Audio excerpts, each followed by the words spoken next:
This one is about Ron DeSantis and Trump and the dynamic between them as they look to claim a Republican seat. Now, if I was a Republican, like straight out, if I used characterology, Trump. Wrong, DeSantis.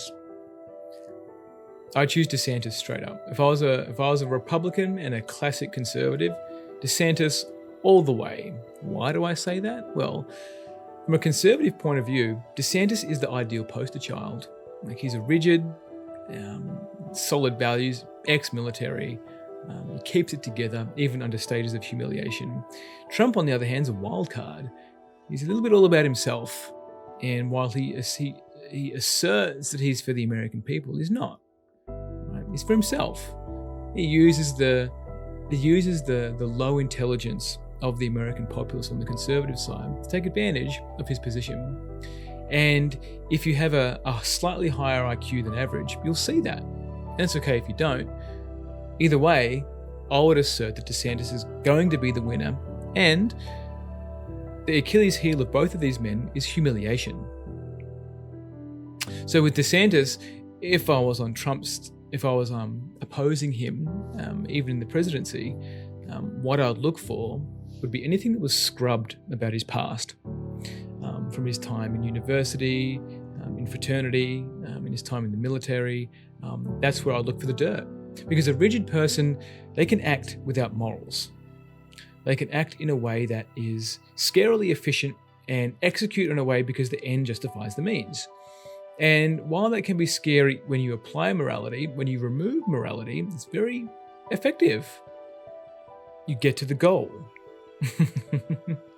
Doesn't matter how many necks you step on, how many skulls you break, what it costs, you get to the goal. So if you want the planet to run smoothly and efficiently, get a rigid in there. They'll clean up all the parties, and they'll do it efficiently and effectively. However, what can happen with a rigid in this context, I mean, they're both rigids, is in this sphere of humiliation, they'll do their best to hide the truth, right?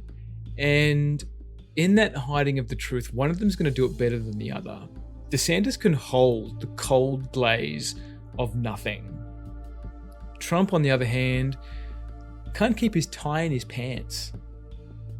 So the dynamic between the two in the upcoming Republican seat, there will be a clear winner here, and I assert it's going to be DeSantis, purely because Trump just is entertainment. He's show, he's bread and circus, he was a great distraction, and he's a great scapegoat.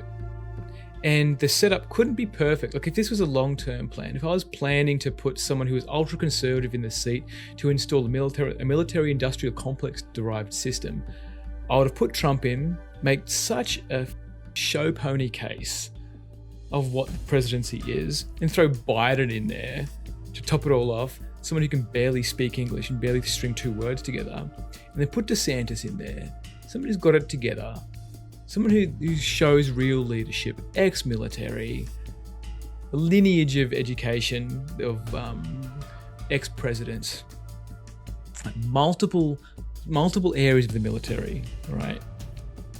So if you ever look at his career, what I'm seeing here is between Trump and DeSantis is that DeSantis will win.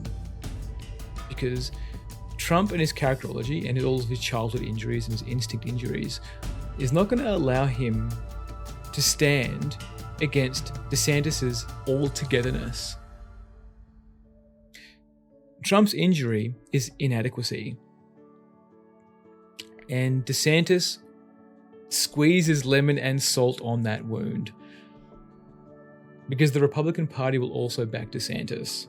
Because of how the Republicans are. Right?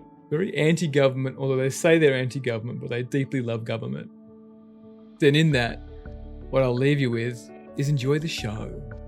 Enjoy this Trump versus DeSantis show. Because what's coming after, I think, is going to be quite scary. And that will be in my DeSantis video of characterology, where you peel back the layers of who this man is really at the core. And you might be terrified, or you might really embrace the human condition and the version of DeSantis and Trump that you have in you.